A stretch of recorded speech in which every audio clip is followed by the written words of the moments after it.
নন। সুলাইমানকে আল্লাহ পুরা বিশ্ব চরাচরের রাজত্ব দিয়েছিল।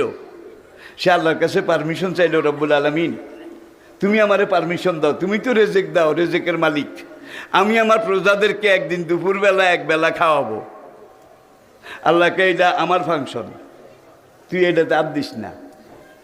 তোরে যত বড় রাজত্ব দিয়েছি, লাই আম্বাগি লে আহাদিম বাদি, কোরআন বলছে এত বড় রাজত্ব কিয়ামত পর্যন্ত আর কাউকে আমি দেইনি, দেব না। তুই রাজত্ব কর, রেজেক দেওয়া হইল আমার কাজ, তুই পারবি না, এটাতে আর দিস না। কলা কিল্লে ইয়াতমাইন্না কলবি, এত বড় রাজত্ব দিয়েছ, মনকে বুঝাইতে পারি না, তুমি পারমিশনটা দাও এক বেলা মাত্র, দুপুরের খানা।